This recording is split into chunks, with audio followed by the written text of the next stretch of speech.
Welcome to the Orange Hammer Podcast. My name is Corbett Storick. I've been a licensed general contractor for 8+ years, specializing in new construction, renovation, furniture building. I'm the son of an architect and an interior designer, and I've been surrounded in this industry since birth, watching all aspects from concept, design, build, punch list, and of course, all the problems that come up in between. In my time in Durham, North Carolina, I've noticed a significant gap in knowledge between homeowners who need work and the people who do the work. On this podcast, I hope to break down the process of homeownership from the perspective of both the homeowner and the contractor in an effort to help raise the knowledge of homeowners about their homes and the construction/renovation process. I hope you enjoy. If you're enjoying the Orange Hammer Podcast, or if you have a topic that you want covered, or have recently done a project, please contact the Orange Hammer Podcast. The Orange Hammer Podcast is on Instagram and Facebook. Please like and subscribe, share on whatever platform you're enjoying your podcast on. Also, check out our YouTube channel, The Orange Hammer. The Orange Hammer Podcast is proud to be brought to you by CRS Contracting LLC for all your construction and handyman needs, new buildings to renovations, furniture building, EV charger install, or even a TV mounted. You can call me, Corbett Storick. It'd be my pleasure to help you. You can find me on Instagram at CRS Contracting. WSDG, the Walter Storick Design Group, specialists in architectural and acoustical consulting. Check out WSDG.com. And Taylor Bragg, for all your artistic needs in all mediums. You can find her on Instagram at brag_about_art. That's brag, BRGG, with 2 G's. She's the fantastic artist behind the Orange Hammer logo, and she did my fantastic table painting of my podcasting table.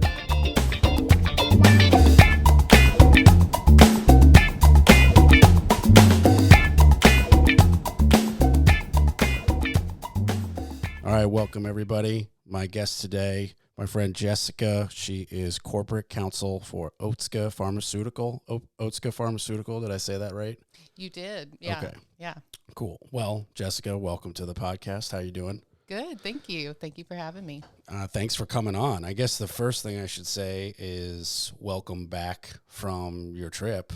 I know. I yeah. lived vicariously through you via the intrawebs. Oh, I'm living vicariously through my past self these days. Yeah, and you just came back. Yeah, it was a very, very good trip. We did Greece and went over to Spain for a few days to see a friend of mine who lives there, but we haven't seen since the pandemic. So okay. this was So that's several years you haven't seen. Exactly. She's had a third kid since then. So, oh, wow. Yeah, we got to meet him, which was great. But yeah, it was beautiful. Obviously, I think the views speak for themselves, but the food, I mean, is that not killer. Just like, I mean, I feel like everybody does it, but I kind of live and travel through food. Oh, yeah. Yeah. For like, sure. Museums are less interesting to me. And so I'm like, okay, let's just go try like the best thing we can find. Oh, and in Greece, phenomenal.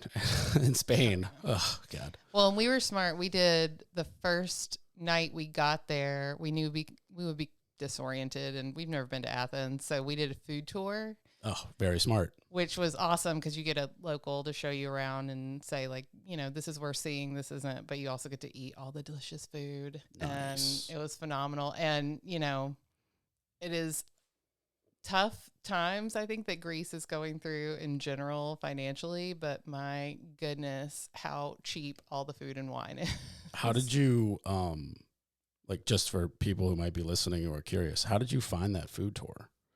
Oh, just TripAdvisor. Just TripAdvisor. Gotcha. Oh, yeah. Okay. We went on there and we looked through a few and we found one that was in the time frame we needed because of when our flight was getting in and we were getting settled. We just wanted to make sure that we had enough time to kind of rest a bit because it was an overnight flight and I do not sleep on flights. Yeah, that's really hard for a lot of people. It was, yeah. But I know that about me. So I was like, well, we'll probably need about 2 hours to just chill at the Airbnb and sleep for a bit, and then we'll go on for that. Yeah, exactly. A little recharge. Yeah. And it was my friend's first time in Europe. So. Oh, really? Whose first time? It was Lyndon and Mary. It was both of their first time. Really? It was their first time out of the country. I had no idea. Me either. They had to get passports, the whole thing. So it was really exciting all around. I mean, I was pumped to go back because it was my first big trip back since the shutdown, since the pandemic. And it was their first time out of the country. So it was great. So that conveniently segues into, I mean, I met you pretty much exclusively through Mary and Lyndon. I basically not even basically, I oodled one of the dogs they were taking care of when she was walking by my house when I was working in my garage with the garage door open. And I was just like, literally, puppy, puppy, puppy, like in that weird voice. And she was like, oh, fellow dog lover. And they're the great equalizer. They're the great equalizer. Yeah. But then not 2 days later, I was looking at her sunroom because she was having trouble putting in some flooring. Yeah. Yeah. And I've now, fast forward years later, I've done a little bit of work for them. I actually was just thinking today that they'd actually be a great guest because they've done more work themselves than most people do on their homes. Oh, it's They're incredible. very do-it-yourselfers. Yeah. They're very brave about it. They do stuff but they kill it. Oh yeah. Well, and it's just, they dive in. It's stuff that I would never, ever even attempt. And they'll spitball ideas about what to do on the house. And Lyndon's follow-up is always, I think we could do that. Yeah. I think we could do that ourselves. What I like, never be my response. What I like and hate about them at the same time is they dive in and then only halfway through, or rather halfway through, once they've hit all the fuses of frustration, they realize oh man, we needed a $300 tile saw. We don't have, or some very big obstacle that's that's why there's pros to do certain things. But at the end of the day, like I said, they do find a way to kill it every time. They do. Again, stuff I would never attempt on my own. I am very much I'm going to throw money at the problem. I'm not going to dive into this. That fits the category of a tremendous amount of people. So let's focus on your home. So in the time that I knew you were renting, I don't really remember were you still in Durham renting? Apex. You were actually. in Apex. Okay. Yeah. And what were you renting? House, apartment? Apartment. I mean, your most generic apartment. Nothing that one was bedroom, one bath. Yeah, nothing. It's just one of those standard apartments. Probably for too much money. Oh, exactly. Yeah. And that was part of it. Was, the rent was going up every year. I was starting to build a good nest egg from working pretty consistently for a number of years. And so I just kind of figured, now's probably the time to start looking at a house. And most of my friends had already and had been through, at the time, what was a crazy market. Nothing like now. But at the time, isn't that funny how back then we thought the market was nuts? It was, yeah. And I ended up having an insane home buying experience. But again, people I know who are looking now, I'm like, my God, thank God it wasn't that bad. Yeah. But let's talk about your experience, because it was nuts. If memory serves, I mean, it was not smooth. It was not smooth. No, it wasn't. I mean, we look back and you love your house. You've done a little bit of work on it, hence why you're on the podcast. Thanks again for being here. But it wasn't smooth. It was stressful. Yes. So the first thing I guess that I want to ask, why did you decide that, or I guess what was the factor that made you go, okay, I'm done renting? It was kind of looking at it was my time in life of, I'm getting a little restless. I've been living in the same apartment in different cities for, what was it? Probably 7-8 years at that point. Right. That's in a standard generic. Exactly. Three-story apartment building. Exactly. Yeah, I lived in it. Yeah. And the frustrations of, sharing walls with people. Yeah. Dealing with, management companies, property management companies. Isn't it always the same story that the maintenance guys are always the best and the actual office people are always the worst for some reason? Why can't everybody just be cool? Or randomly they will reverse and hire. I had one experience, I can't remember if this was in Charlotte or Greensboro, where a maintenance guy went to my apartment by mistake because somebody had put in a request, and he just let himself in to my apartment because he had gotten permission from the renter of the correct apartment. Oh, okay. And he just went to the wrong one, but he had all the keys and thought it was the right one. So he just let himself into my apartment. I nearly shit myself. I mean, yeah, that's super scary. So terrified. And then complained to the property management people, and it's just the standard, like, oh, we're so sorry. It was just the wrong apartment. I'm like, I've got to get a better situation. But of course, then years go by because I was at the time in law school or in a temporary position in Charlotte, wherever it was. So it just didn't make sense to even think about buying a house then. So did it have to do savings. A lot? Did a lot of it have to do with the stability of your work job? For sure. It was knowing that. I said work job, like there's a different job. I don't know. I just caught myself there. We're adults. Yeah. No, Yay, it was taxes. Exactly. Yeah.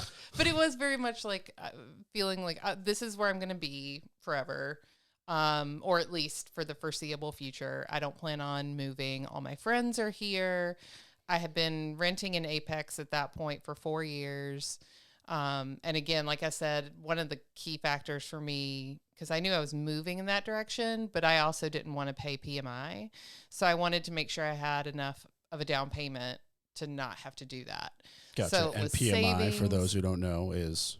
Oh, gosh. I always want to say it's purchase money insurance, but I think it's like purchase mortgage insurance, something like that. It's basically you pay, if you don't have a sufficient down payment for a house, the mortgage company wants some assurance that, you're not just going to walk away because you don't really have any skin in the game. Gotcha. So it's like a secondary insurance almost. Exactly. Right. But that adds up to a higher monthly fee. Yeah, exactly. And so I could you be fall totally in love. Misstating all of that, but that's my recollection. Well, I'm sure we'll just text my realtor Stacy and we'll double check. She can fill in the blanks there and correct. You can be an asterisk. It's funny. I may be getting the acronym wrong, but she did tell me something about that. So I think you're at least like 95% correct on that. And maybe we just really have the acronym incorrect, but it's a sufficient amount of money that you're paying on top of your mortgage every month for this, until you can get out from under it, until you have paid enough on your mortgage to have whatever it is. I think it's like 20% to equal that, like a down payment they would have required. Yeah. Yeah. And so that was key for me. And then the capper on all of it, because I had already thought, I want to do this. And then my dad and my stepmom were wonderful enough because sadly, my grandmother had passed, but years before. And it took years to for the siblings to figure out the property, the farm. Oh, okay. And once they were like, we really want to give you some money to go buy a house because we know you're thinking about that. And that put me over the top in terms of like, okay, now I have the down payment I need. Oh, okay. So it was, a little bit from them, a lot of my savings, and I was kind of ready to go.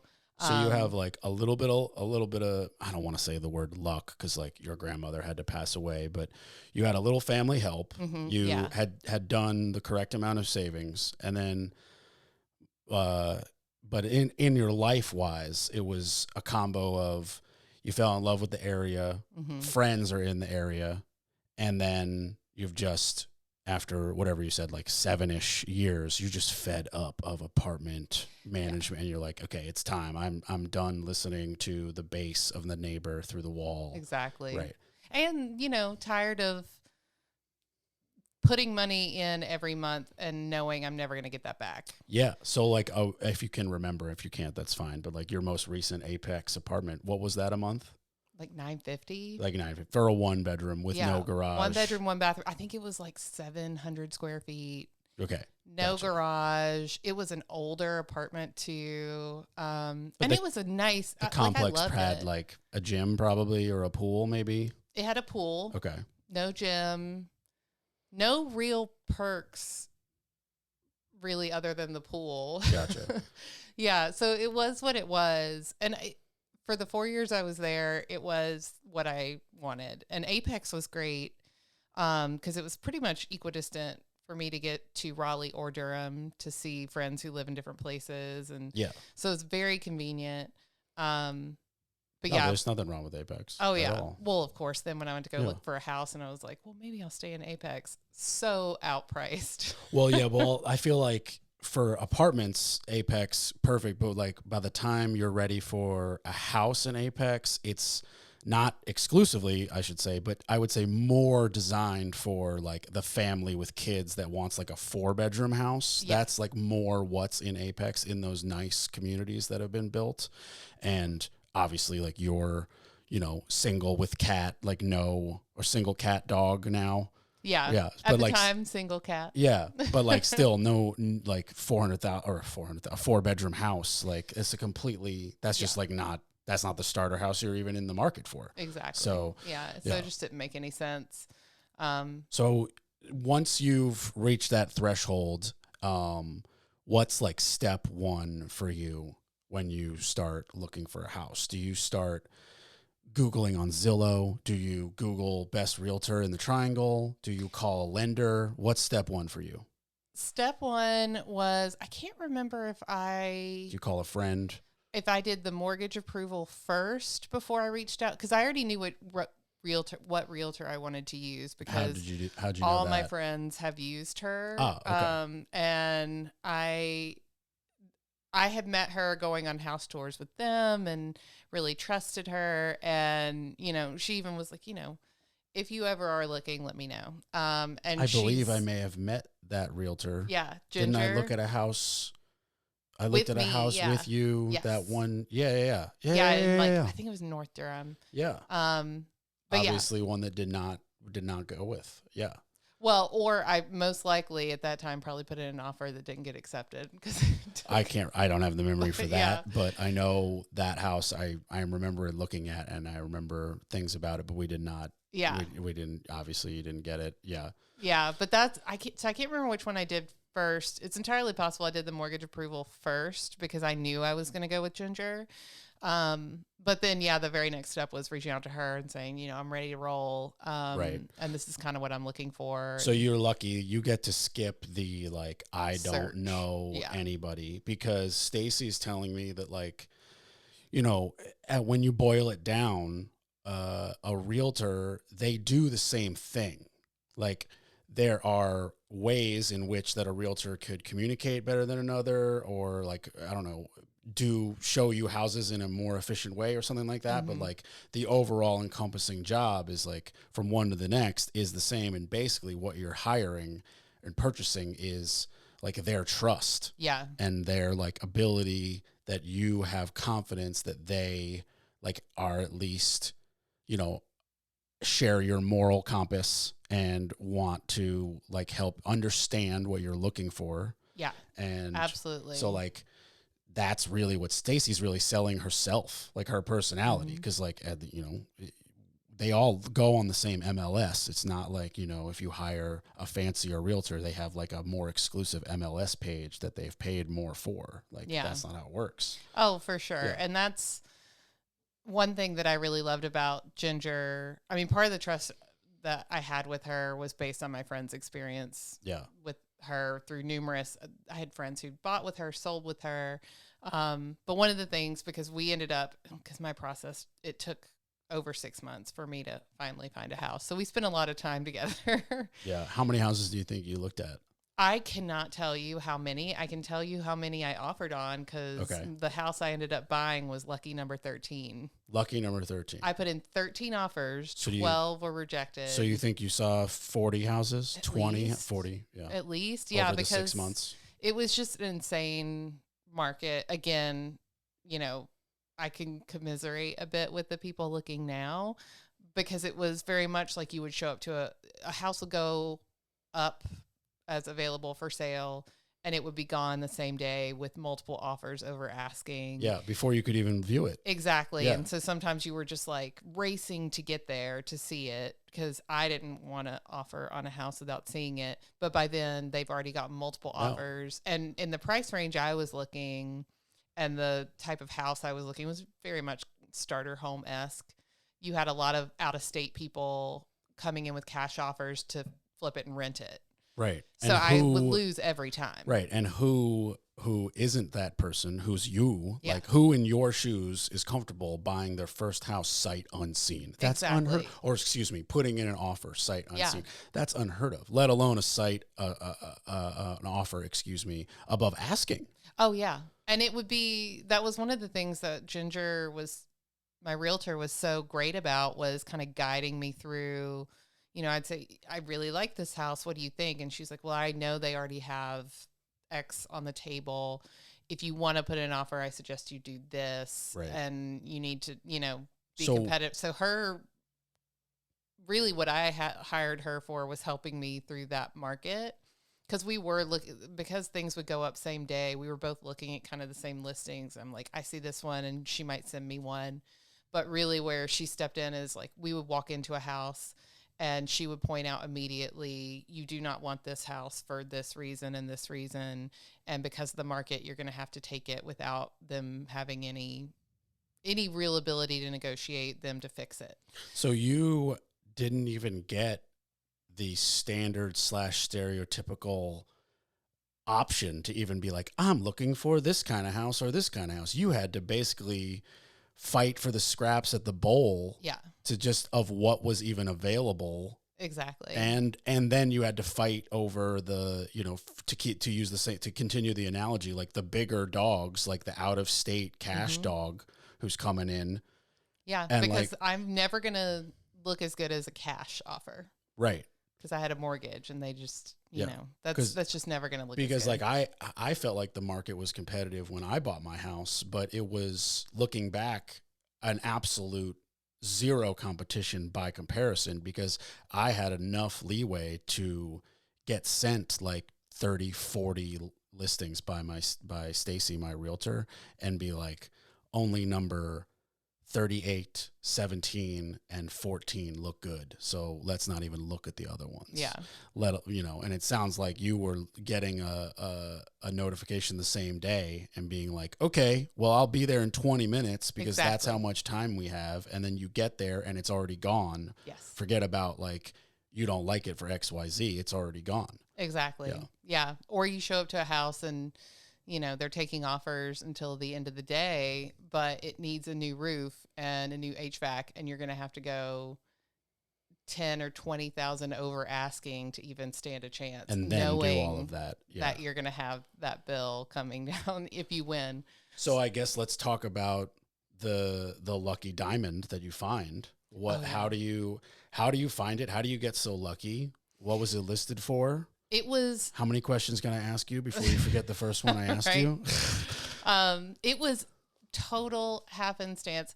I'm a big believer in you end up where you're supposed to be, and that's absolutely what happened. It was a number of factors. This house, I don't remember. I think it was listed like 190. But it was a standalone house, and I was in that price range. I was looking at a lot of townhomes. Right. So it was, standalone single family home, in a nice area, like and sorry to cut you off. Were you looking at townhomes strictly because of your budget, or was that actually something you were interested in? It was something I thought I really wanted, Gotcha. just for the low maintenance, because it is my first home and I am single. So it was something that I thought I wanted. I'm glad that didn't happen, because I think I would have regretted it long term, because this way I feel like I get so much more equity with the single family home if I were to look to sell. So I think that I ended up looking at townhomes. I mean, part of it was the budget that was kind of in line with my budget. A lot of townhomes would be there. But I did think it was something that I was interested in. Do you remember what your max budget was, like after you spoke to your lender? I didn't want to go. So if there was no HOA, I didn't want to go over 200. Okay. If there was an HOA and I was looking at a monthly fee, then I obviously wanted to go lower, probably closer to 190. And that goes back to like how lucky I was with the house I got, because the listing was actually wrong. Which really, between that and the fact that it was also a flip. So somebody had owned it for less than a certain amount of time. So, and your realtor friend would have to correct me, but basically because they had owned it for such a short time as a flip, it meant that certain buyers couldn't purchase it. Those with like government subsidized loans, I think, or something like that. So no Section 8 or Section 8 is for renting. I can't remember what interesting. it's called. Anyway, so they couldn't. So the only thing I know in regards to like some time restriction thing with that is just from the general contractor side, which is me. If you buy a home and you don't hire a general contractor and you get your own permit and you do the work yourself, you have to live in it for a minimum of, I think it was 1 year and now it's 2 years before you can even sell it. Yeah. But that's, again, if you don't hire like approved licensed people. Yeah. So like, I built a house for my buddy Jeremy, who was on the podcast, but he didn't care. He was like, I'm going to live in this house till I die. He was like, I don't care. Yeah. So it didn't matter. But if he wanted to flip it, he would have had to like hire us, whatever. Which makes sense. Yeah, it does make sense because they want you to like make sure that whatever is gonna break will break in that 2 year, and then you fix it before you go ahead and when sell you're it. Still there. Yeah, exactly. Yeah. Because it's your responsibility. Yeah. Yeah, and that was for whatever that restriction was. And it might be early, but anyway, it filtered out a bunch of buyers that would be offering. So between that and then also, it was listed wrong because although it's under an HOA, it's an optional HOA. And I don't think I've ever heard of that. Me either. This was new to me. And I have no idea why, if it's for every house in that neighborhood or maybe just because I'm on a, publicly maintained street and not in a neighborhood maintained street. I don't know. But for whatever reason, the HOA was optional for my house, but on the listing, it was listed as, it's under an HOA, it's mandatory. And they had also put what was the annual HOA fee as the monthly HOA fee. So it was something like, I don't know, $100 or something. But because, and it also only covers a community pool. So people were looking at this listing and seeing, one, they might be a buyer who has a certain kind of mortgage that can't apply for this house. And so that would filter out some pool of buyers. But then two, they get further down and see that it's under an HOA that's like X amount a month. Filters out a lot of people. And it only covers a pool. Right. So why would they do that? It covers nothing for your house. So I think, and honestly, I don't know if that's really why, but it had been on the market for about a week, which at the time was unheard of. Things were going same day. Definitely within a couple days. And it had been up for a week. And so we just went and looked at it. I was like, something's got to be wrong. Something has to be wrong. And Lyndon actually came with me, and we were there with my realtor, and we were just convinced, we were just very confused why it was still on the market, why they didn't seem to have an offer or one that they wanted. And because you keep looking for something wrong, exactly. And you're like, where's the hidden broken foundation? Where's the hidden HVAC problem? Like, it's not there. Yeah, and it was brand new HVAC. I mean, it was a pretty good flip. They did a good job. They made some weird decisions, but like, it was all new hardwood floors. I mean, it was good. And so we were just confused, and we saw the neighbors, and Ginger was like, well, as a realtor, I can't go over and ask them about the neighborhood. I guess there's restrictions on that. You can. Well, yeah. And Lyndon can. And I'm me. So I was like, I am not comfortable doing that. And so Lyndon was like, well, I'll do it. Yeah. So she went over and talked to a lady who's still my neighbor, and she's lived there for like 30 years or something. And she's told Lyndon, no, it's a great neighborhood. She's never had any issues. Yeah, there's nothing wrong with your crime or neighborhood. Anything. Because that was our question, was like, there's got to be something. It's considered what, North Durham? What's the name of the neighborhood? Grayson's Green. Grayson's Green. So it's kind of halfway between downtown and Briar Creek. Yeah. Yeah. No, I mean, it's a fantastic spot. It's wonderful. And it's like quick access to the highways, and it's like tucked away. I love obviously close to like, a lot of your key like core friend group. Yeah, no, it's a fantastic spot. Like it's perfect. Being, midway between downtown. I have easy access to go there to like bars and restaurants.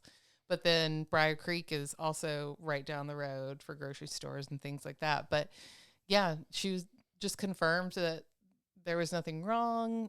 She even knew the long-term owner, so not the flipper, but the person who'd lived there for a number of years prior, and they had to sell because they had gotten older. And anyway, so she still lives there, and she's lovely. But after that, I was like, well, okay, we'll put in an offer. And we did, and I got it. And it was, I mean, it's just a collision of a lot of things. So list 190, what'd you go in at? I think not far above.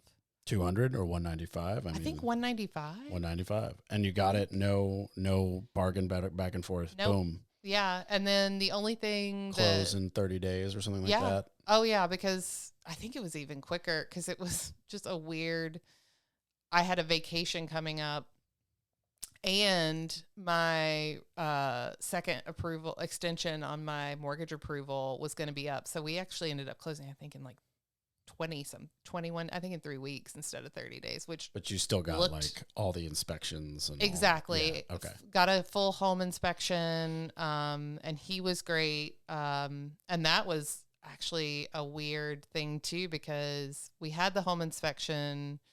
And when we showed up for the home inspection, because it was a flip, nobody was living there. And it had been, who knows how long since the guy who owned it at the time had checked it out. So we go in, and the floor in the kitchen's wet. And apparently the hookup for the fridge had been leaking for some time because the guy, again, it's an unoccupied house.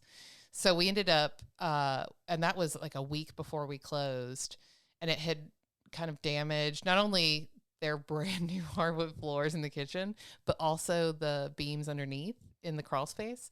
So they ended up having to replace all of that within that last week, which is another reason where if I had been buying from anyone other than a flipper, that's probably not going to happen in a week. But he already he's like, oh yeah, I've got some leftover flooring. We can get that done. I'll get my guy who I have working on other sites in to work on the beam. And so it happened, and I was convinced. I was like, it's never going to work out. But yeah, they got it done, and I've had no problem since. And at least, yeah, with the beam and the flooring and the hookup. Yeah. But yeah.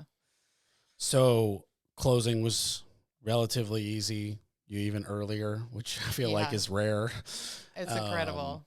No real problems, or the minorest of problems that then get fixed. Mm-hmm. Okay, so now you're in the house, and what work have you had to do to it? Really, the only elective work I've had done is the fence that you did. I've had some things that crop up, with home ownership. I have a problem. I guess it's recurring until I do the big fix, but I have a tree in my front yard where roots are growing into the sewer line. Oh, okay. So I've had to have the plumber out to like clear out the roots. And then I had to have the roof patched at one point because there were some leaks in what was an addition on the back of the house. That's my office now. Didn't you need gutters like almost immediately when you moved in? I forgot about that. Yeah, it had no gutters. Because I feel like you texted me and I just like gave you my gutters phone number. I was like, I don't need to like nuts. Be your like, GC on that. I was like, here, just call him. Yeah. And he was really nice. Because it was one of those things where it was almost a rush because I knew it was going to have to get done. I knew it didn't have gutters. That came up in the home inspection, and that was going to have to be done immediately. I did not know how pressing it was going to be once I got in because there was a tropical storm coming. Of course there was. Yeah. Exactly. And thankfully it got done. Like the gutters were all up not long after I closed. And I think the tropical storm was like a few days after that. And thankfully I had the gutters in and we were all good. But yeah, it ended up being more pressing than I originally thought. Yeah. So you got to get that tree taken down. You got to take care of the sewer line. So he said I won't have to have the tree torn down. But if I don't have the tree taken down, I have to replace the pipe with a new pipe so that there are no holes in it and it's like reinforced. Yeah. Well, the thing about tree roots is that they'll find a way. Well, they hear the sound of water Yeah. in your sewer line or your water feed line, and they think it's a natural occurring like underwater spring or underwater river or whatever, and they naturally want to grow there for the water. And then they hit the pipe and they go, okay, there's no water here, so they turn left or they turn right, and they can only cause damage. So yeah. I would highly recommend you get rid of the tree. I know. It's the only tree I have left in my front yard. I don't know. That's why I tried to, I've just been avoiding a final decision on it, but it's going to have to happen. I know. I don't abide by what I'm about to say, but there should be no trees within 50 feet of your house. Oh, well, the backyard's a whole nother situation. No, I know. I was going to say, I don't abide by this, but like if and when I build a new house, like I will make sure like fair to the tape measure that there's no tree, because those roots, like they will find a way to screw something up. Yeah. And it's amazing how far away a root can be from a corner of a foundation and move enough earth to affect a foundation. Like it's shockingly annoying. I consider myself a bit lucky. That's the only issue I've had. My neighbors have a lot more trees in their front yard, and it is just destroying their driveway. The roots are just pushing everything up there, cracks everywhere. So, those roots are brutal. Yeah. And I mean, that's not like some people are hearing that and they're going, oh, that concrete might not have steel or might not have whatever. Like you could make it bomb proof. Nature will win. Yeah. Nature will always find a way. Yeah. And water, especially, like I used to joke around with a friend of mine, but now it's not a joke when I say water is the enemy. Like you have to expect and divert it and like prepare for it. That is one thing I was really lucky with my house, because it is just like a swamp back there, but they have whoever the previous owner was, has a functioning sump pump that they had installed in the crawl space. Nice. That when the home inspector went down there, he was like, it's got some age on it. And he was very doubtful that it was functioning. So he did some tests. He was like, miraculously, it's working. But the only thing is the pipe, or not pipe, but like the hose that goes outside from the sump pump to get it out of the house. Yeah, it's a pipe. Yeah. Or it should be. It goes up and has creeped up to the top, and so it looks almost like a little water feature on the side of the house sometimes when it gets really, really flooded down there. And it's just, I'm like, oh, well, it's working. So, I mean, you do you, but I would investigate maybe like why the water's coming in the first place, that you need the sump pump, because the sump pump is supposed to be like the backup. So like, well, and I don't think it has to work a lot, but still, like if it gets real wet, it's a water feature. Like you might want to think about how it's getting in and do maybe a waterproofing. Well, and I have, So I had to, one of the other things that came up in the home inspection report was that there are no live termites, but they've clearly had it treated in recent past or whatever. So he's like, he recommended that I get on a plan for that to have it kept up. So I did. That? Oh yeah. So I am, but part of that process was when they were in the crawl space, they were like, it's really damp down here. So they came in and did, whatever they do, the liner and the trenching and the crawl space, and I've got all that kind of done. And they come back every year as part of my plan and check that. So it's called a vapor barrier. Yeah, there we go. The plastic that goes against the actual earth in your crawl space. Yeah. And it's really important because the insulation in between your floor joists, right below the floor you actually stand on, that will suck that moisture up and become like not the fluffy insulative barrier that you need, and become a mold trap, and then also not work as an insulative barrier. Yeah. And then that eventually needs to be replaced. And that moisture and mold can then like jump to the wood frame structure. So you can have like not even a direct water contact, but if you have enough moisture, you could just rot it. You could just rot out your house long enough. Yeah. So again, you might want to think about water because, like, you know, if you rely on that sump pump and then it goes out in the middle of a tropical storm, Yeah. and you don't think about it till that next like termite inspection or whatever, and then you've got like 6 months of it wasn't working or however long between termite inspections, like just throwing it out there. That's why we're doing this podcast, to educate some peoples. Yeah. Yeah. And then, okay, so then you needed the fence. Mm-hmm. So you're in a unique position, obviously, that like, you know me, and I'm assuming I was the first call. Yeah. Did you shop around to another fence company? So maybe stupidly, I did not. And part of that was one, because I knew you, but also two, it was, I mean, I had just gotten a puppy, so it was an immediate. Yeah, no, I remember. Yeah. I was losing my mind with this puppy, walking it on a leash every hour at that point, because it was a, you know, like 9-week-old puppy. So I was like, I don't care. I just need to get this fence up. I need to have some semblance of a life back. Where Yeah, it's I not, mean, I hired my buddy Connor, and we threw that thing up like Oh. quick and dirty and fast. Like Thank God. we threw that thing up in like 2 days, I think, or like 2.5 days. I'm pretty sure. And like, I nearly cried. Yeah. I was having, a near nervous breakdown with having a puppy. So at least having a fence. I dare say it's not even my best work, but we got it done like, Oh. very, very fast. It's magic. Yeah. And she's now, she's a year old now, and she lives outside. Yeah. So it is amazing for me to be able to just like let her out there, and she'll stay out there all day if she could. She gets a little frustrated not having some other dog or person to play with, so she'll come bang on the door for me to come join her. But other than that, I'm like, go out there, get out of my house. What kind of puppy is it? It's a rescue, so it's a lot of things. It's a lot, yeah. But it's mostly pit. Mostly pit. Yeah. So most pit / adorable. Got Yeah, it. exactly. Gotcha. Big goofy smile, giant tongue, the So when usual. you were, not that I couldn't talk about dogs for 17 hours, but just to refocus on the fence, did you like Google fence styles? Did you just be like, I need the cheapest one?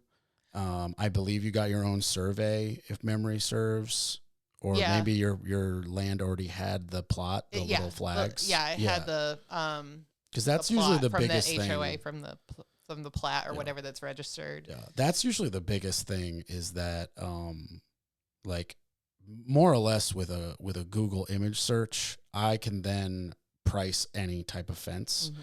But the one thing I can't do is, if there's no corner flags, and for those who have no idea, you obviously do, but for those who are listening and have no idea, the corner flag is usually a stake or literally a little flag on a tiny metal rod. And I mean like a tiny, tiny metal rod that you don't even notice is in the corner of your property. And it is like accurate to the county or state or both, like deed, plat, registry of like who owns what earth. Mm-hmm. And so you then have to correlate that with your specific county rules on how close you can or cannot build a fence to that line. So most of the time we just do like 3 to 5 feet of a buffer to make sure that you're not on the line and you don't piss off a neighbor. Yeah. Yeah.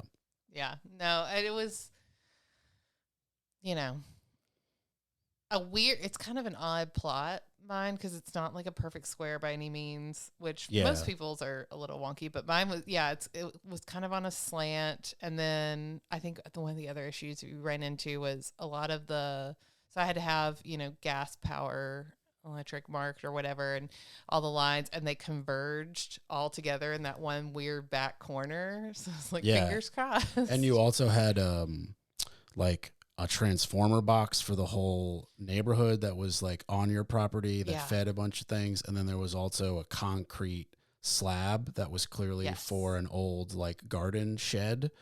So you were like, well, I'll probably put a shed there one day, or at least I want to plan to. So we ran it right along the outer edge of that thing, or that slab. So like you could pop a shed there, boom, and it's done, and it's inside. And then which again, in a perfect world, if I wasn't near nervous breakdown with a puppy, you would have built gotten the shed, and run the fence to the corners. Yeah, I think we even talked about that. We did, and I was like, I cannot wait. Yeah, you're like, I don't have the time. Yeah, because like, it would have taken me another like 3 or 4 days to build a shed, probably. Oh yeah, it was just it had to, I get. It's one of those things where looking back, I'm like, wow, I probably could have planned better for getting a dog, but. We are where we are now. Yeah. And but that's not how that works. Who's like, okay, I perfectly planned my dog. I bought a house, and then I built a fence, and then I built a dog house, and blah, blah. No, it's like you go to like an adoption thing that has beer with friends, and you go to quote unquote look, and you like come home with a dog. That's like the standard story forever. That's how that's what happened to me. I went with my mom. She was supposed to be the one who was like, okay, we're just going to look. We even went in a car that does not support bringing a dog home. It was like this tiny little convertible. Yeah. And literally, I'm like, okay, I hadn't even walked him. My dog now. Like, could you imagine me without him? Like, he's my identity. Really? I know. Right. Willie Bear. Sweet I literally, I hadn't even walked him. And I was like, this guy needs to come home with me. And my mother was like, blushing and like, well, you should at least take him for a walk. So they hand me this like frayed rope of a leash. I walk this dude like around their little caged pen and walk back in, and I'm like, this dude won't stop grinning. Oh, he's coming home with me. Like, oh, here you go. I was like, and that's how it works. So like, you're never prepared. I was living at home and in college. I took him to college apartment senior year. It was terrible. Oh yeah. Yeah. Thankfully, but we made it work. Yeah. Thankfully it was better. At least, had the house. Yeah. It was set up that way, but it was, just so you need fence on a fly. You're in a unique situation where a general contractor who I can tell you now after the fact, I didn't rip you off. Appreciate that. Because I literally just bought the materials and calculated Connor and Maya's hours and gave you a bill for the two put together. Yeah. And then returned the extra materials. And then you needed basically your factors were, so did you look up that? So you picked a dog ear standard 6 foot with a little cut at the top to dog ear. Did you just want that? Did you know it was the cheapest? Was budget your factor? I mean, a little bit. Mostly it was, I wanted it. So I knew I wanted a wood fence. I knew I wanted it to be, it wasn't necessarily a privacy issue for me. It was making sure that the dog couldn't get out. So I wanted it to be kind of a privacy fence in some sense. But beyond that, it wasn't really, I didn't have a ton of concerns about how, like what it was going to look like, partially out of ignorance. I was just like, it's a fence. Just and then you just needed a door on one side and a mower gate on the other side. Yeah. Because again, I throw money at my problems, and I have a landscape guy who comes and mows my yard. I wouldn't say that like, I know you're kind of half joking, but you're kind of half serious. And I want to like defend homeowners who don't mow their own grass. That's not, quote, throwing money at a problem. That's a legitimate service that for 6 to 8 months a year, you want your grass to look good and be healthy, and it needs to be maintained. And a lot of neighbors get mad at their neighbor when the grass looks shitty. So you want to be a good neighbor. Like, so I wouldn't feel bad about not getting on a lawnmower. Like, you're a lawyer. That's hard work. Exactly. It's just it's different work. And I think that's exactly, is like knowing your skill set. And my skill set isn't necessarily house, maintenance. But I know it's important. And so I know myself enough to know, while I'm cheap and I'm like, well, I should really just be mowing my own lawn. I also know, one, I won't do a very good job at it when I do it. And I won't do, he comes out and does, the fertilizer and the spraying and all the things that you should be doing to keep a good, healthy lawn. Yeah. And also, like, you could literally notice something that you or he forgot, and you can just text him and be like, hey, you use Marco, right? Yeah. From Luna Landscaping? Yeah. Yeah, exactly. Me too. Which is, another great thing when I was doing the fence is, I don't know if you remember, but I had to have a lot of limbs cleared from the backyard were growing and that would be intruding on the fence. So I was able to just text Marcos because I knew he did that because he's done that for some other friends. I was like, hey, I need some limbs cleared out. Can you just come have a look? Again, because this needed to happen so fast for me to not lose my mind with this dog. So he came out. I mean, he was like, I can be there tomorrow to give me a price. And then he was like, well, how soon do you need it? And I was like, can you be here this week? And they came out 2 days later and cleared everything out for me. I also have been so lazy. I had this other tree in my front yard that had been dead since I bought the house. It was just there. And yeah, it was very, very clearly dead. And he looked at me and he was like, since I'm going to be out here clearing these limbs, will you please let me clear that dead tree in your front yard? It drives me crazy every time I come out here to mow your lawn. I'm like, yeah, have at it. So he did that too. I was cleared, and we're all good. There you go. It's funny. I was not even using Marco at that time. I was using, I'm trying to keep shout outs super positive. So I was using a undisclosed landscaper and he was doing, my house.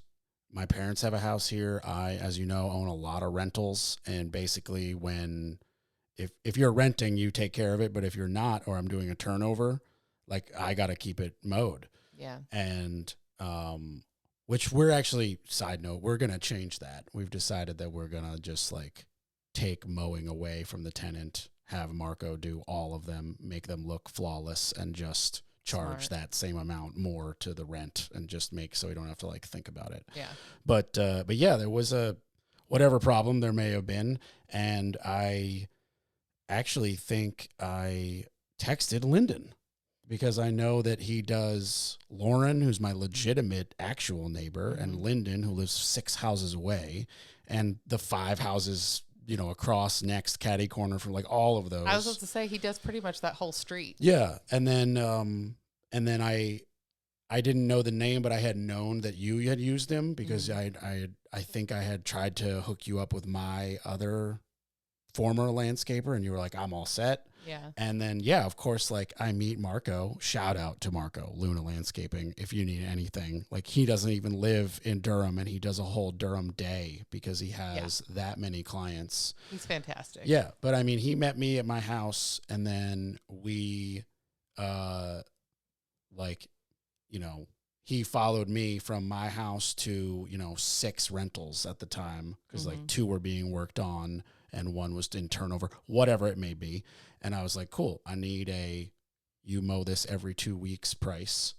And it's a flawless price and they're always flawless. I never have an issue. Yeah. I don't even know when he's going to come. He just shows up. Yeah. And it's great because he doesn't like mow and then knock on the door and be like, I'm going to bother you. Give me some money. Like every 3 weeks, he'll just be like, hey, I mowed, this house at this much. He'll text me a whole list and be like, hey, could you leave me a check? Yeah. And I just like leave it under the mat. Like it's perfect. Like it's great. Yeah. And he's an honest enough dude that I actually called him to look at a property and I was like, hey, I want this trimmed up and looking beautiful. And he was like, I am happy to take I don't even remember, $500 or whatever it was to do that. But he just was like, you're better off hiring somebody with like a bobcat and just blade that and pull the roots out because I'll trim it and in 8 months it's going to look just as bad and we're just going to do it again. And I'd love the continuation of work, but he's an honest enough dude that he'd rather have me be happy because he's going to come mow that house for the foreseeable 10 years until I said, it's one of my newest rental projects. So exactly. that he mows while we're working on it because it has to be kept. The city, I don't have any houses in HOA, but the city of Durham will still drive around and give me a frickin' ticket on my door if my lawn is like 8 or 10 inches or above, which I know an 8-inch, 10-inch lawn is actually like really, really high. Like for the record, for listeners, like that's really high. You have to seriously neglect it. But there have been times when before I knew that rule, when we were doing a house and I was like, this house is under construction. I'm not going to mow it. Yeah. We will mow it the day it's done and then mow it while it's being shown. And then the tenant takes over. And then of course, like knock, knock. and I don't get to the door in time while I'm working, and there's this big notice, and I see a white City of Durham car driver, and I was so mad. I was like, this is what my taxes go to. I was like, I have metaphorically fought off drug dealers when I was trying to like build a house, and this is where my taxes go to. Like, you drove out here to give me a Very lawn important. ticket. Yeah, I couldn't believe it. I was so mad. Very important. Yeah. So do you do other recurring things that you hire people out for besides the Marco of Luna Landscaping, who we're going to shout out once again, Marco, Luna Landscaping? Yeah, seriously, yeah, he is phenomenal. He's so great. Yeah, not actually, really, you know what? I'm going to look up his phone number and then give him a shout out, because There he you go. really is like, he really does do like a fantastic job. And Yeah. it is, And he is so big. Exactly what you said. He's a stand-up guy about, it's more important to him that you're happy with the work they're doing, because he is smart enough to see like that is how you generate business, which is very clear from the fact that we all recommend him, and Yeah. it has Yeah. grown from there. And yeah. um, And it but just yeah. seems to grow what he can do. Yeah. Like, you call him and you're like, hey, I know you're my lawn guy, but can you trim this tree? And he's like, yeah, I can do that. That's still like small enough for me to take care of or whatever. Exactly. But yeah, if you need Marco, 984-260-1052. Definitely give Marco a call. Tell him Corbett and Jess sent you. Not that he needs our referral. I He's know, I was busy. gonna say. But yeah. He's got pretty much this It's area of Luna Durham with on a lock. Y, right? Lyna. I think Luna so. Landscaping. I think Yeah. so. But yeah, I have that done. My termite, pest Who do you use for control. that? I use Plagues? Terminex. Terminex. Okay. And they come out 3-4 times a year? It depends on your plan. I have them come out once a year. Okay. Right so they now, just check it every year. Exactly, because I don't have any issues. Right. So if I ever did develop some sort of You can alter pest the issue, or the termites somehow came back, I'm sure, like you can adjust it. And the other part of the plan is I can call them whenever I want and tell them, hey, I'm having an issue, and they'll come out. So, And what's that cost a year? Like $200, $100? I think 180. 180 I could be totally wrong. Yeah, but Gotcha. I think that's right. But yeah, like it's a pretty customizable plan, I think, because I could have them out way more frequently than I do. And obviously you're on like city sewer, city water. Mhm. So you're paying water bill. You're doing, is fiber out there yet? Or are you with Spectrum? I'm with AT&T. Oh, you do have the fiber. Nice. I don't know if I have fiber though. Oh, you just have AT&T. Yeah. Oh, okay. Because I was about to say Because I've got AT&T, but I've got the fiber. Yeah, I think they are. I don't know. I need to probably upgrade all my systems, because I work from home, and it's just becoming ridiculous. I noticed I was fortunate enough to be away, but they like warned us, and then I caught the tail end of it and saw the like hay from the seed where they had dug up and rebut. But my whole neighborhood just got the infrastructure in for Google Fiber. Yeah. So now I'm going to have them competing with each other, which for me just means I can wait. I'll just keep switching back and forth when one has like a sale. Yeah. 'Cause Well, and like, better service, better prices, all of that helps. Yeah. But I got to say, like, as somebody who, I kind of work from home. Obviously, like, I drive to somebody like your house and I build a fence, but I also like work from home and don't have cable like most people. So the internet for like streaming and most entertainment seems to be just like not a luxury and a requirement now. Yeah. So the fiber definitely just like, I don't know, just knowing that sense of security makes me feel a little bit better, but I don't know. It's probably all the same cable and I'm just getting fooled. I don't know anything about internet cables, if I'm being honest. Yeah, same. That's the other thing. Is like, who knows? Yeah. I know I'm slave to Google for their software and I'm slave to Apple for their hardware. Yeah, Yeah. exactly. Yeah. So no other work done. Do you have plans for more work in the future? Or I know you said that this is very much like the starter house. Do you have... It is, but I mean, I guess it's one of those where I don't really have as long as my thoughts on it are probably as long as my current situation in terms of like, me being single and I just have the cat and the dog, that I'll probably stay. I don't mean to tell anybody what to do with their life, but like you could not be single and that house still has a lot of room. Like you have for sure. It's 3 bedrooms. Yeah, you have spare room and that office that you work out of. Exactly. Like it is. Yeah. How many square feet is it again? It's I don't actually know if you said it. 1,400. 1,400. Yeah. Yeah. I mean, I'm in 15, so like we're in similar size houses. It is a great size house. It would be plenty of room for more than just me. But yeah, that's why I say, for now, yes, I will probably stay there for the foreseeable, even though I do consider it a starter home. Yeah. But especially in the current market, looking at prices of other homes, one, I'm very happy in my neighborhood and I'm very happy in my house and I'm happy with how I'm 5 minutes from my best friends who, live right down here, Lyndon and Mary. So it's just a perfect setup for me, which, even though I consider it a starter home, it's probably for now where I'll be.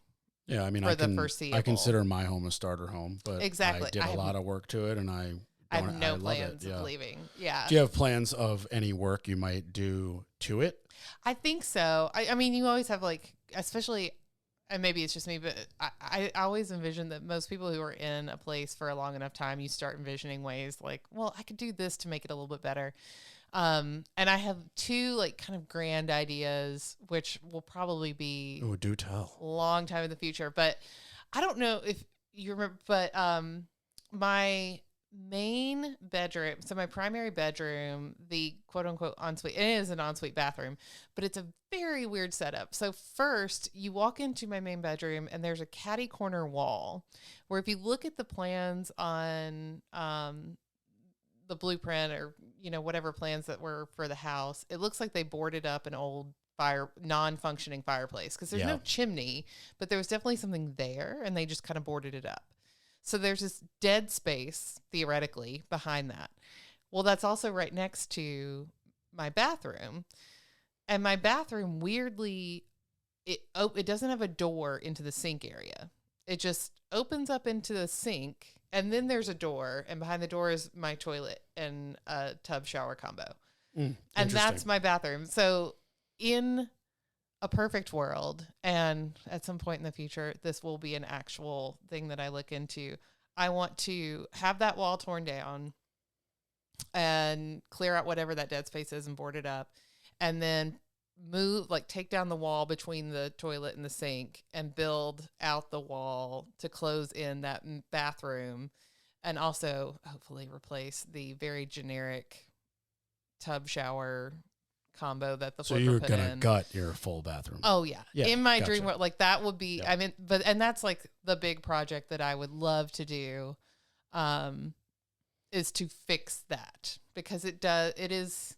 I've gotten so used to it because I've lived in this house now for 4 years. It's complicated, but it is also like not insane. And I'm probably going to do an episode on bathroom remodels because I did both of my bathrooms and like it's more specific for me because I am literally a giant. I stand at 6'5", like 260. Yeah. So like the standard tub that every human, because it is in fact a standard tub, believe it or not, is 5 foot exactly.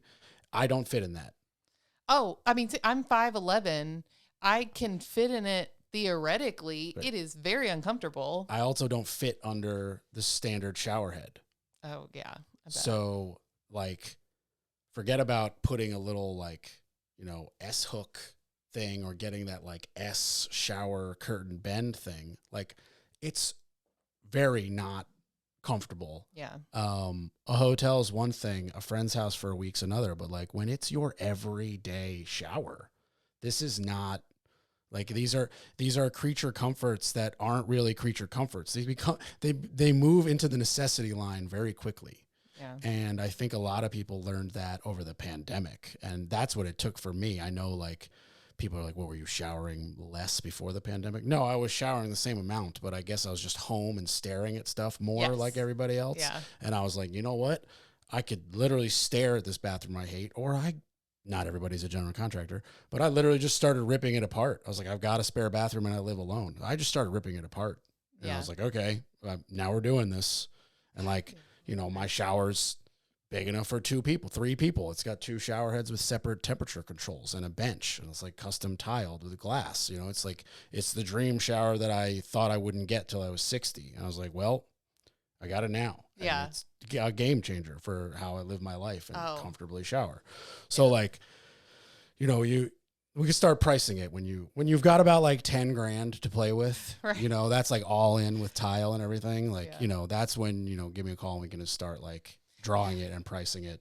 It would be great. It's also, solving the mystery of like, is there a dead body behind that wall? There probably is, or hopefully the builder put like a Halloween skeleton, so it'll scare the shit out of us when we open it up. I really hope it's something fun. I know it's just gonna be nothing. You and Lyndon and I should like demo it together. Just see, like, let's confirm if there's a dead body back there. Well, that'll save some money too, because we can just be like, well, you're gonna pay for the dumpster either way, so we can pay for my guys, or we can just get masks and gloves. I've got the sledgehammers, like we can just do it. I know she'd be all in. I 100% know she would be, and she in fact would probably tell you not even to hire me, and that she could just do the whole thing herself. She should just be a general contractor. Yeah, she almost is at this point. She totally should. But it also like as part of that, I have gross carpet in there, so I'd have the floors. Like I just have all the plans. I thought you said you had hardwood. Oh, just not throughout the bedroom? the rest of the house, just not the bedrooms. Yeah, the bedrooms they left as carpet, or they put in new carpet at the time, but I have a cat and a dog, and it's been 4 years, so they're gross carpet now. My carpets, I have carpets in bedrooms as well, and I cannot stand them. And I hate it. They're so like gross at this point where it's like I just will probably replace them with a floating faux wood laminate floor the day I sell this house, because they'll need to be replaced before I couldn't sell it with this first thing people would look at. Yeah. And it's just, they made one of the weird decisions the flipper made. Like I said, overall, I've had no issues and it's been great, because I know some people have had some terrible flips that they bought. But mine seemed to be done really well. But one of the weird decisions they made was so they left the bedrooms carpeted, the rest of the house, brand new hardwood floors, except for the stairs from the living room. So it's like a half stairwell down, down to your my little office zone. Yeah. So the office floor and the rest of the upstairs hardwoods, stairs are carpeted. And it's disgusting, because that's also where my dog comes in from outside. So it's just a muddy, gross, it's so disgusting. So that's also on the list of like smaller projects, is having the stairs, having that carpet replaced with something. I'll probably do the same hardwoods that are in the rest of the house, and then do something to make it slip resistant, because I will fall. I fell on the carpeted stairs not long ago. I mean, you should just rip the carpet up and see what's there. For all you know, it's nice enough wood that you could just paint it. That'd be nice. And just like paint it a gray or a white or whatever. You can paint it the matching trim white, and it'll kind of fit in with the baseboard. Or if it's like nice enough wood, just stain it as close to your hardwood as possible. Like that's a do-it-yourself that I would recommend. Because like ripping up the carpet, that's almost just brute strength after you find a corner and cut into it. Yeah, and it's so easy. It's just a couple of steps. Yeah, it's a half stairwell. So it's nothing.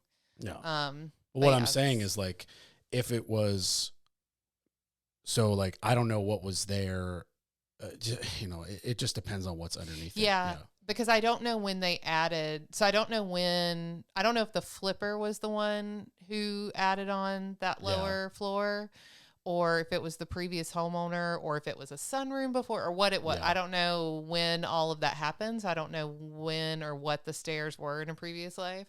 Who knows? But like, honestly, even if you rip up the steps, you could buy like, I mean, you'd probably have to hire me or call Lyndon, but like you could buy like a 1x material to just nail against the back where the toe kick and the tread where you step on top. If it hypothetically, if it's like crappy plywood underneath, you could cover it in real thin, nice wood that can then be stained or painted, and boom, done.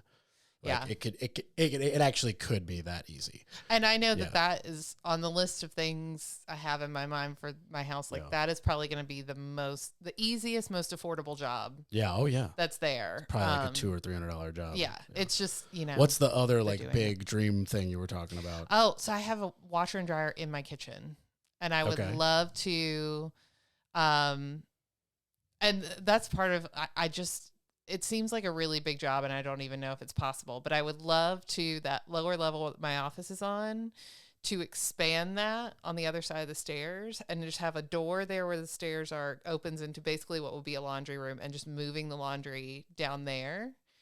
So it's, ground floor with the office, but I know that would involve probably, one, rerouting plumbing and extending the slab, because it sits on a slab down there because it's on the ground. But that's the other big project that I would love, is if I could get my laundry down there and turn where the laundry is into a bigger pantry almost. Because I converted basically a broom closet into a pantry. Okay, is what I have right now. So it's a combo where you'd like a better laundry, but also more pantry for the kitchen. Exactly. Yeah, and also just like a separate space where the laundry is down there. It's not in my kitchen. You got my excited general contractor hairs sticking up, because I'm like, ooh, that is an interesting one, because you've got to route some hot and cold for the washer, and you need a regular 110 and a 220 because you got to power that dryer, and you need a drain. Oh yeah. So it's not, and the slab, it's definitely anything but impossible, but it's definitely a little complicated. One. It's got gonna need some subs. Yeah. Like I think that's probably, even though the other one would be like full bathroom remodel, that's probably the bigger price tag, is if I did that, because that's also building an entire new room. On my house. Yes, obviously, because of the room extension aspect, where you're like new walls and new window and siding and roofing and insulation, that is bigger. But one thing you might want to consider is when you're redoing that bathroom and you're getting that dead space, maybe you can put the washer and dryer in the master bathroom. But I don't know if there'll be enough space there, because it's literally... Also, only if you want, is what I should have prefaced with. Yeah. And I don't know. I don't know. It's all like up there in my mind, because also if I move the laundry downstairs, I've also kicked around the idea of like, that would be great then if I could move my cat's litter box down there. And because it's currently in the guest bath. Like if I had a full utility room down there that had laundry, gross litter box... Yeah. A cat-sized cat door in the laundry room door. I shut the door and don't have to worry about it. And that room, the floors down there are already, I have to clean them constantly anyway, because Maeve's coming in from outside, and it's my dog like bringing in dirt. So let's just add some litter to it and make it a mudroom with laundry. Exactly, and it just also happens to be my home office. It's fine. I mean, if it works, it's combo. Yeah. So I don't know. Those will be the big dreams. Again, assuming, because that's the stuff where I'm like, why? The more I settle here, the more I see staying here longer. And if that's going to happen, I might want to rework some things. Who knows? Yeah. But. So what do you think because I mean, everybody's so different. So your perspective is legitimately interesting. What would be like the turning points, perspectives that would like green light one of those projects? I honestly don't know. That's a fair answer. I'm just legitimately curious. Yeah. Because for me, it took a legitimate pandemic. Yeah. And the fact that, like, the friend, almost girlfriend that I was hanging out with at the time kept nudging me, like, come on, I'll help you. Let's go. Home Depot didn't close. The tile store didn't close. Like, your friend Jeremy will still help you. And I was like, I can't argue with all of those statements. And I have like free labor who wants to like help me. Not everybody wants to like help you rip out a bathtub. Like it's actually not that much fun. But like, she helped me put on 5 coats of waterproofer. Like it was, hard work that like stained our clothes with pink waterproofer permanently. Mm-hmm. So it was like, it took a worldwide pandemic for me. So out of curiosity, more than anything, like would it be Do you think it would be like a meeting somebody life circumstance, the ability where I could, if I did it, I'd sell the house for so much more circumstance, or? I genuinely don't know, because with the bathroom remodel, it's the thought of like, oh God, I would have to move.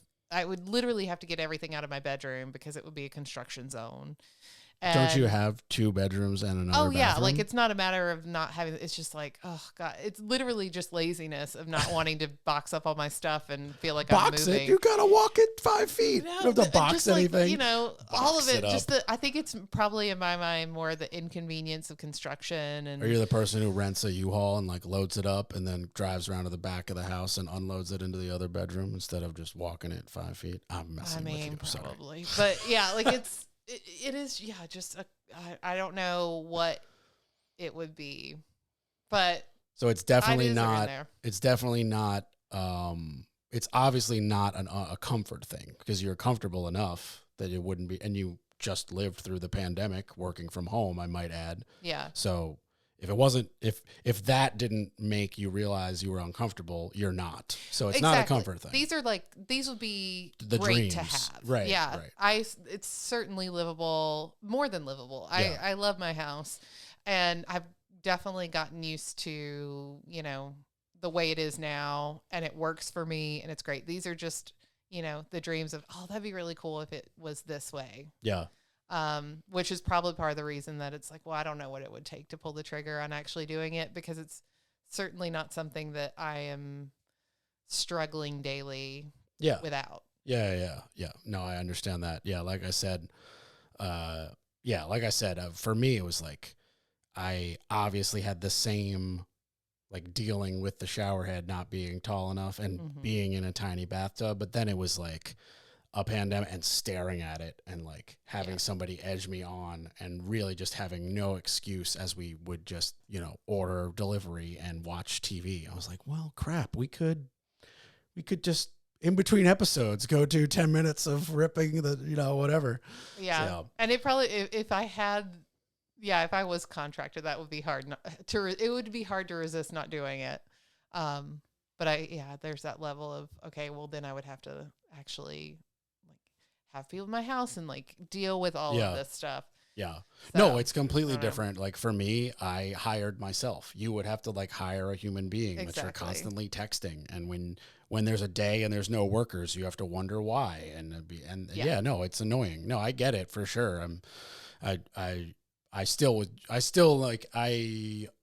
obviously want to do the jobs because I love my work. I really want to do the laundry room one just because that's like unique and exciting to me. And at this point in my career, that perks my ears more than like, hey, I need this done. I'm like, okay, that's not exciting, but like that's kind of an interesting job, and how we would get the wires there and the slab and then the plumbing. Like it would be that's an interesting job. And so yeah, it's interesting to me what it would take, or what it takes for people to pull the trigger on jobs. Yeah. Other than budget, because that's obviously, I would say, like beyond a simple like I need XYZ. The next thing is I can only afford X and Y, and we'll hold off on Z. Yeah. So yeah, but sounds like you're bringing in the lawyer bucks.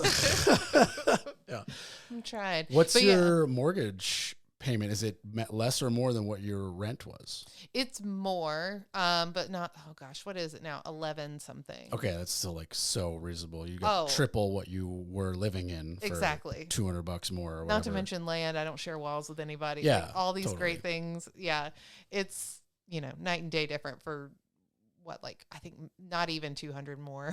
Yeah. Yeah. And now you're fenced and like the dog is loving it. Yeah. Yeah. So, well, this was super fun. Thanks so much for coming. I know you were worried we'd have nothing to talk about. Here we are, an hour and 18 minutes in. Yeah, no, thanks for having me. Yeah, this was awesome. And obviously, if and hopefully when you pull the trigger on one or two of those jobs, I would love to have you on, like maybe mid job and at the end of job to talk about them. Yeah, that's a great perspective. You know. Yeah. Honestly, I think the more reasonable one that will happen at some point is the bathroom one, because That has to happen. Yeah, I mean, One, I just need to know if there's a dead body in my walls. Well, okay, well, we could drill a couple peepholes if you really just want to look. Or treasure. Maybe there's treasure. There's like stacks of hundos just chilling. Definitely. Yeah. There's like the original recipe to Coca-Cola, or it'd be Pepsi. I don't know. Yeah. Whatever. Cheer one. There we go. Something that's going to make me rich. Yeah, there we go. All right. This was awesome. Thanks again for coming. Yeah, thanks for having me. All right. Bye, everybody.